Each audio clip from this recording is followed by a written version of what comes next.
It started with a letter, thin, unmarked, and left on my porch like a quiet threat. Inside was a bill for $50,000 demanding payment for community fees I'd never heard of. The sender? My Homeowners Association, a group I didn't even know existed when I bought the house. At first, I thought it had to be some mistake, but within days, more letters came. Then came the warnings, the threats, and the cold reminder that if I didn't pay, they could take my home. I bought my house for peace, privacy, and a new beginning, but what I got was control, intimidation, and a battle I never asked for. How far can an HOA really go before it crosses the line? When I first bought the house on Oak Ridge Lane, I thought I'd found everything I'd been working toward. A quiet neighborhood, tree-lined streets, and that kind of peaceful silence you only get when you've finally escaped the noise of the city. It wasn't a huge home, but it felt like mine in every sense of the word. The first few weeks were almost surreal. Mornings spent drinking coffee on the back deck, watching the sunlight hit the fence just right, and evenings walking my dog through streets that looked like they came out of a real estate magazine. Everyone smiled, everyone waved. It was the kind of place that made you believe in fresh starts. There was a neighborhood newsletter that came every month, some friendly notes about lawn care and community events, but nothing that ever seemed out of line.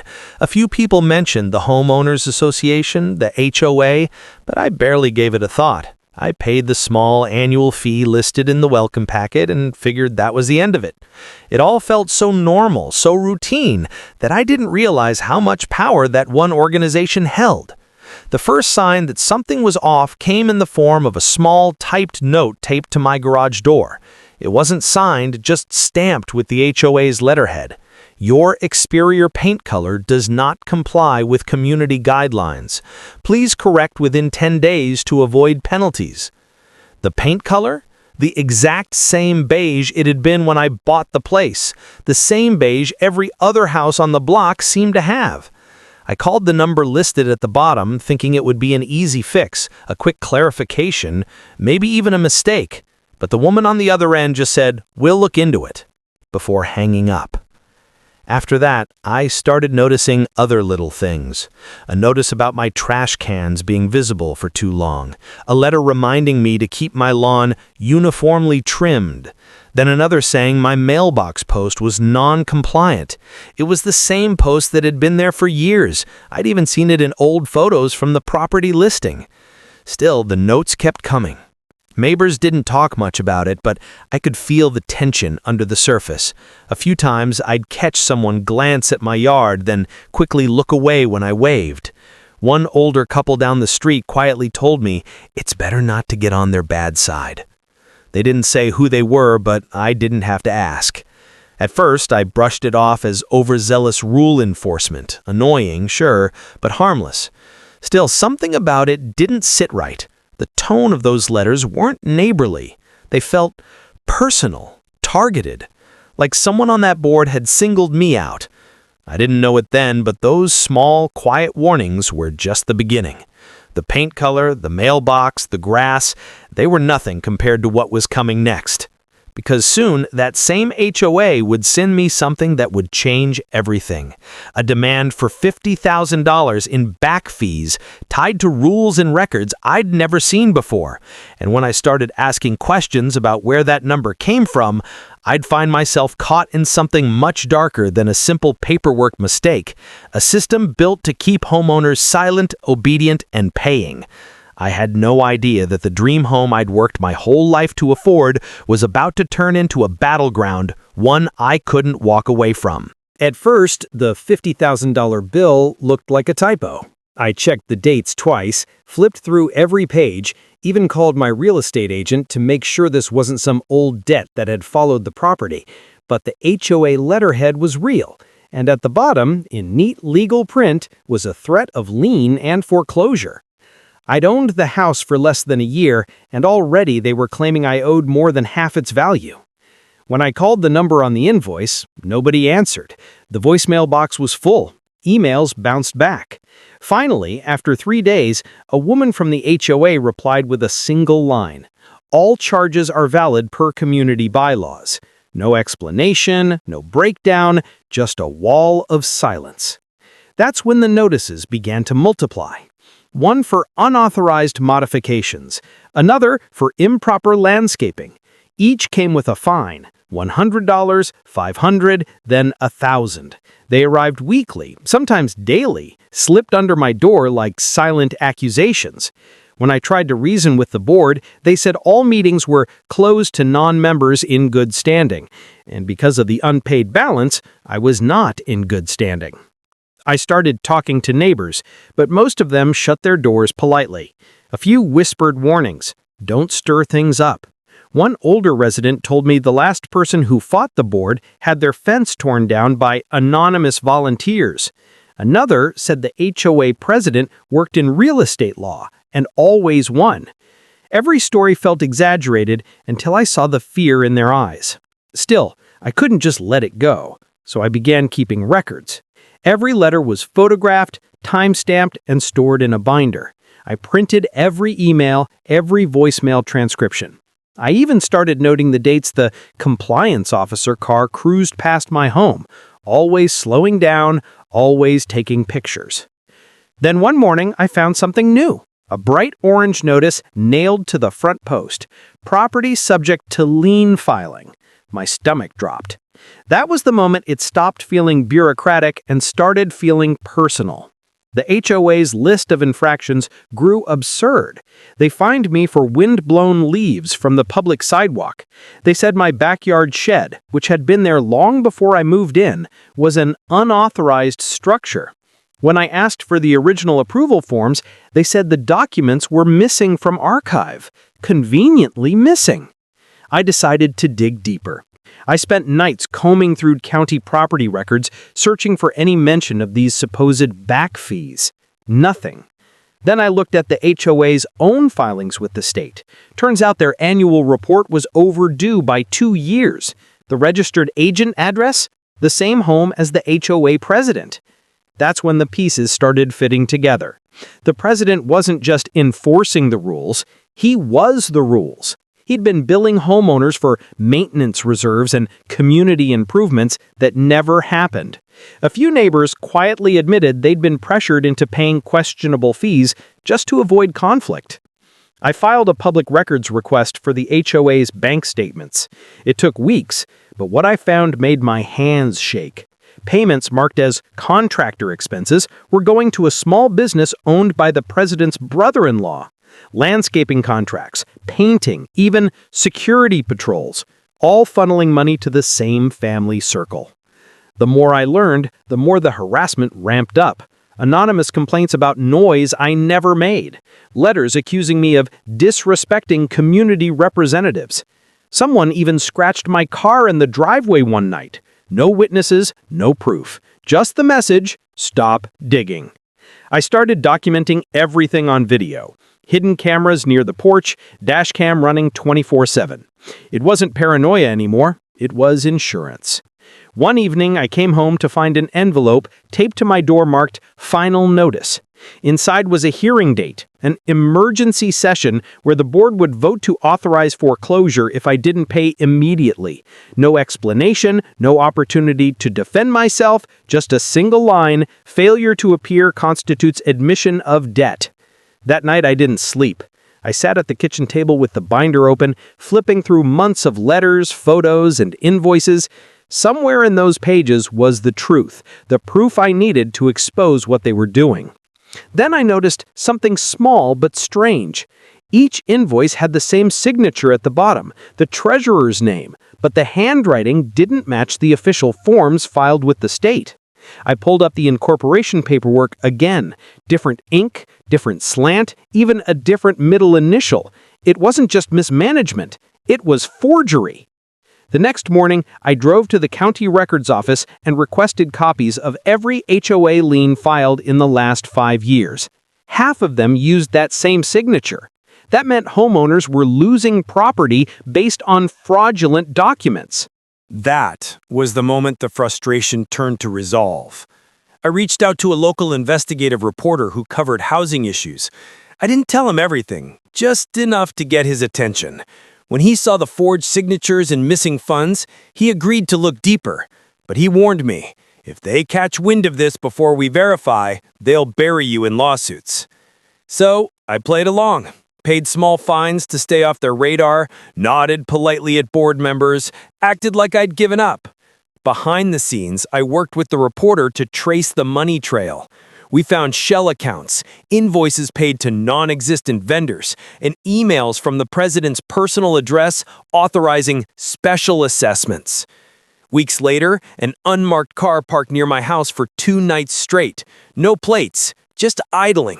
When I stepped outside, it drove away slowly. The next day, the HOA sent a certified letter accusing me of defamation of board character. They knew. Instead of backing down, I went public. I posted copies of the invoices, redacted, but enough to raise questions, on a local community forum. The thread exploded overnight. Dozens of residents commented with their own experiences, inflated fines, missing funds, intimidation tactics. For the first time, people weren't whispering, they were talking. Within days, the HOA board called an emergency meeting. I wasn't invited, but one of the neighbors who attended told me later it was chaos. Shouting, arguments, members demanding financial transparency. The president walked out midway, refusing to answer questions. The next morning, I received another letter, this one from an attorney representing the HOA, a cease and desist for spreading misinformation. I almost laughed. The timing couldn't have been more obvious. But what they didn't know was that the reporter already had everything he needed. Copies of the forged signatures, bank transfers, even photos of the checks written to family members. The more the HOA tried to silence me, the worse they looked. They cut off access to the community pool, claimed my dues were in arrears, and even revoked my right to vote in board elections. But by then, it didn't matter. The story was in motion. And still, one question burned in my mind. How many people before me had just paid too scared or too tired to fight back? That thought kept me going through the threats, the isolation, and the anxiety that someone was always watching. Because I knew if I could hold out just a little longer, the truth would surface. And when it did, it wouldn't just clear my name. It would take the whole corrupt system down with it. But I also knew one thing. When powerful people realize they're about to lose everything, they don't go quietly. And what the HOA did next proved just how desperate they were to protect their secret. The night of the HOA meeting felt heavier than it should have. The air was still, thick with summer heat and tension. Cars lined both sides of the narrow cul-de-sac outside the clubhouse, headlights cutting through the dusk. Inside, the fluorescent lights hummed over rows of folding chairs filled with neighbors. The same faces that once smiled politely, now whispering in clusters, waiting for the show to start. At the front sat the board. 5 people behind a long table, faces arranged in expressions of authority. The president, Richard Hayes, sat in the center. Crisp shirt, hands folded, a man trying to look calm while his whole world was about to burn. I stood near the back, binder in hand, camera clipped discreetly to my shirt. The local reporter was there too, pretending to be a concerned resident, notebook in hand. Everything had led to this. Months of letters, threats, intimidation, and now the chance to put it all out in the open. When Richard banged the gavel, the chatter died instantly. "Let's begin," he said, voice steady but eyes darting. "First order of business, community maintenance fees and pending delinquencies." He was trying to control the narrative, keep things routine, but people were restless. I could feel it, a tension humming like static. Then he said my name. "Mr. Carter," he announced, looking straight at me, "you are currently in violation of multiple community bylaws and owe outstanding fees totaling $50,000. You've been repeatedly warned." That was the moment I walked to the front. No warning, no hesitation, just a slow, deliberate movement that made the room fall silent again. I placed my binder on the table, directly in front of him. With respect, Richard, I said evenly, I think everyone here deserves to see exactly what those fees are paying for. He shifted in his seat. This is not an open forum. You'll have your turn. But the reporter spoke up from the crowd. Actually, he said, I'd like to hear this too. Whispers rippled through the audience. Richard's jaw tightened. He knew that voice, and he knew he was losing control. I opened the binder and pulled out the first set of documents, photocopies of invoices, checks, and signatures. The big screen TV that usually showed HOA budgets and landscaping plans was connected to my laptop. With a single click, I projected everything on the screen for everyone to see. The room went completely still. Here, I said, pointing at the check images, is where our community fees are going. Landscaping contracts, repainting, security patrols, all billed to companies owned by Mr. Hayes' brother-in-law. Gasps, murmurs. Richard's face flushed deep red. That's a lie, he said sharply. You have no proof. I clicked again. The next slide showed the state business registry, side by side with HOA payment records. Same last names, same addresses. This is public record, I said. Anyone here can look it up. These payments total over $180,000 in 2 years. A woman in the front row, one of the board members, leaned forward, squinting at the screen. Wait, she said, voice trembling. That can't be right. Oh, it's right, I said quietly, and it doesn't stop there. Slide after slide, I laid it out. The forged signatures on lien notices, the missing financial reports, the fake maintenance reserves that went straight into private accounts. Each page hit like a hammer. Richard slammed his hand on the table. This is slander, he said. You can't.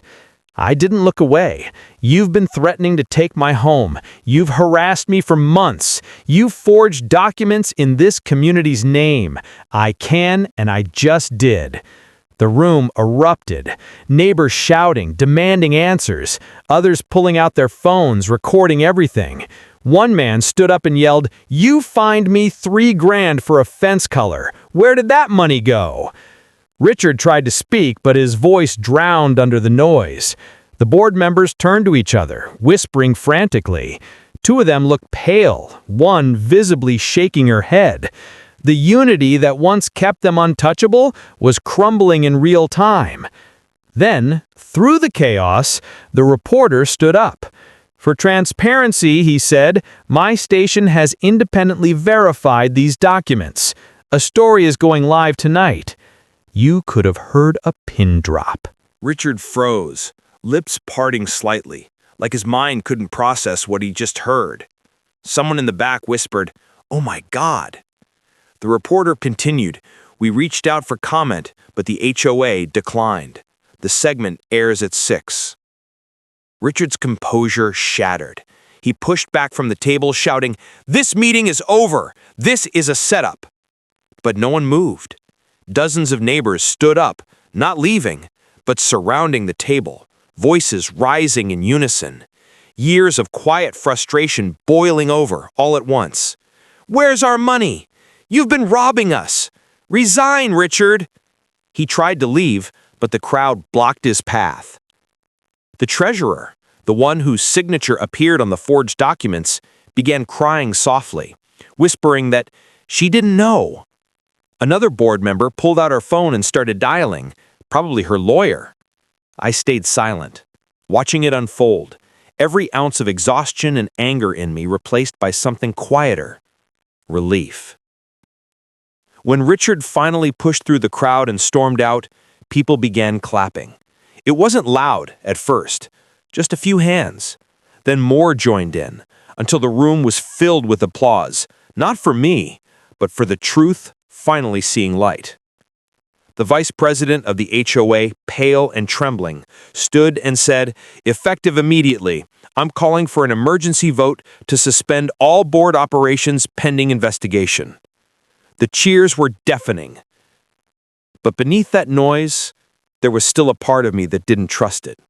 because corruption like that doesn't end in a single meeting. Power doesn't let go that easily. And I knew Richard wasn't finished. Not yet.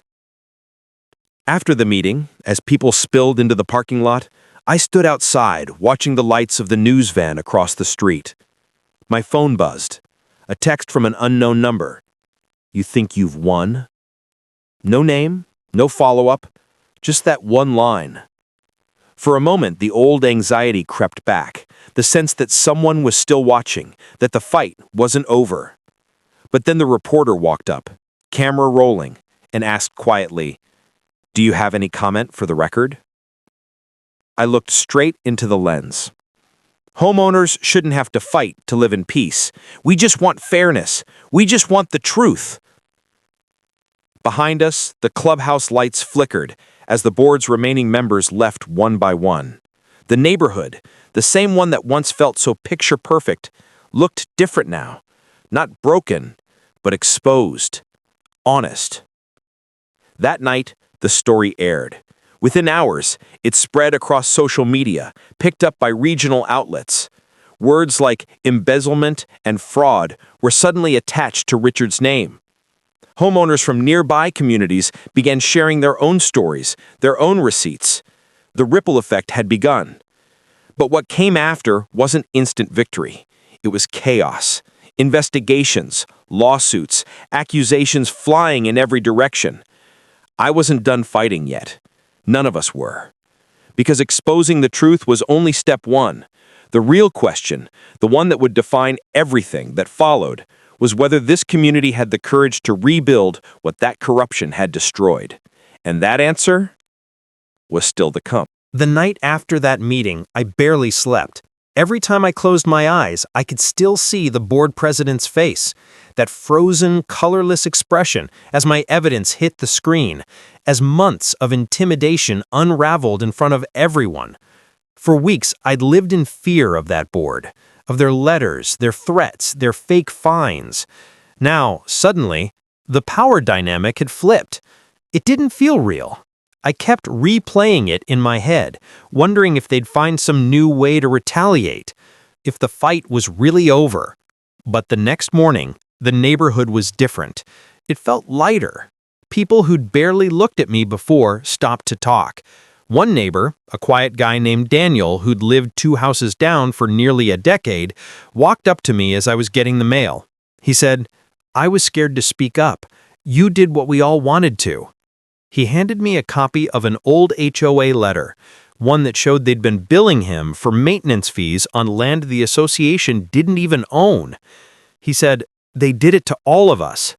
And that's when it really hit me. This wasn't just my story. The HOA's corruption wasn't personal. It was systematic. They'd been preying on fear for years, betting that nobody would question their authority. Within a week, the local news picked up the story.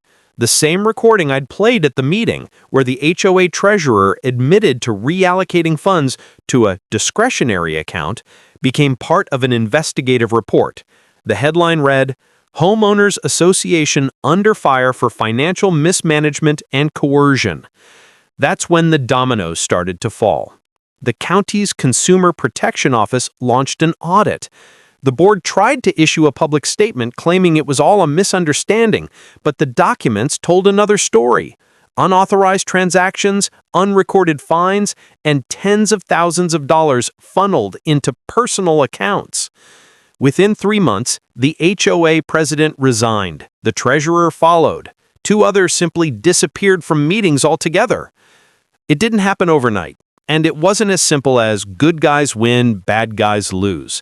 The process was messy. There were hearings, subpoenas, even a forensic accounting firm brought in to piece together where the money went. But piece by piece, the truth surfaced, and every part of it validated what I'd been fighting for. The HOA was found to have violated multiple state statutes, overstepping authority, falsifying records, and coercing payments under false pretenses. Eventually, the county forced the dissolution of the board pending legal restructuring. For the first time in years, our neighborhood didn't have anyone writing threats on HOA letterhead. The lawns still got mowed, the streetlights still worked, But there were no intimidation notices, no arbitrary fines, no fake back dues. It was quiet, the kind of quiet that felt like peace, not fear. I remember standing outside one evening, looking at the same house that had once felt like a burden. The wind was soft, and the smell of fresh-cut grass carried through the air. It didn't look different, but everything about it felt different. It wasn't just about money anymore.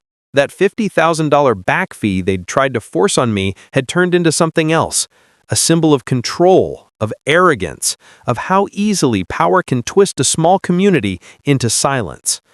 But I learned something during those months, something that stuck with me long after the camera stopped rolling and the lawsuits faded out.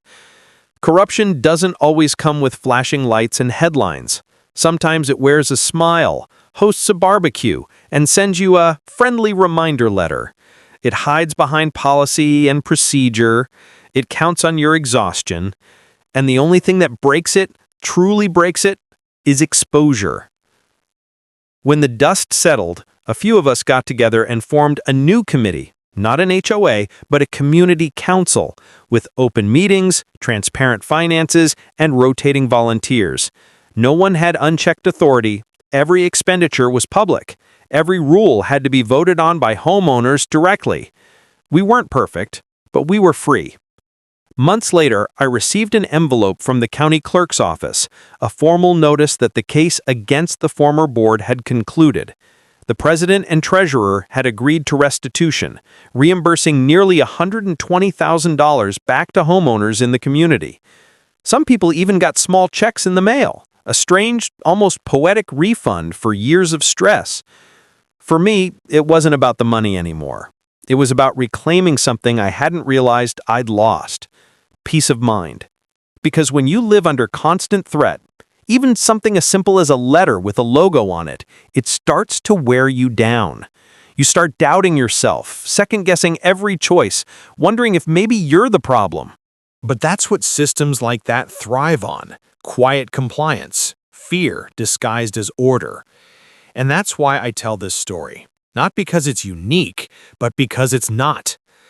I've learned there are thousands of people out there, good people, trapped in the same nightmare. People who bought homes thinking they were buying freedom, only to realize they'd signed into a private government run by their neighbors. I've read their emails, I've seen their messages, and every single one starts the same way. I thought it couldn't happen to me. Looking back, I think about the moment it all turned. That night at the meeting, the click of the projector, the gasp from the crowd, the truth finally breaking through the fear. That was the real victory. Because it wasn't just about proving the HOA wrong. It was about proving to myself and to everyone watching that you don't have to accept injustice just because it comes on official letterhead. Now, every time I walk past the old community bulletin board, I can still see the nail holes from where they used to pin their notices, warnings, threats, fines. It's empty now. Sometimes a kid's flyer or a lost dog poster hangs there instead. And that emptiness feels like victory. Freedom doesn't always come with fanfare.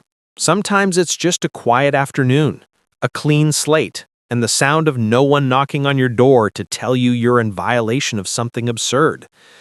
In the end, this whole fight taught me one truth I'll never forget. When you stand up to power built on fear, you don't just win for yourself, you give everyone else permission to stop being afraid. Maybe that's the real definition of community. Because a neighborhood isn't defined by who cuts their grass the same way or who paints their fence the right shade of beige. It's defined by how people stand up for one another when it matters most. And if my story does anything, if it makes one person somewhere question a rule that doesn't make sense, challenge an unfair system, or refuse to be bullied in their own home, then every sleepless night, every threat, every battle, it was worth it. So if you're listening to this and you're in that same place, scared to push back, unsure if it's worth it, remember this. They count on you to stay quiet. They count on you to give up. Don't. Because sometimes the smallest act of defiance, a letter, a record, a voice in a meeting, can bring an empire of intimidation crashing down. And when it does, that silence that follows, that's not emptiness. That's freedom. Because the moment you stop letting fear decide what's fair, that's the moment you take your home back.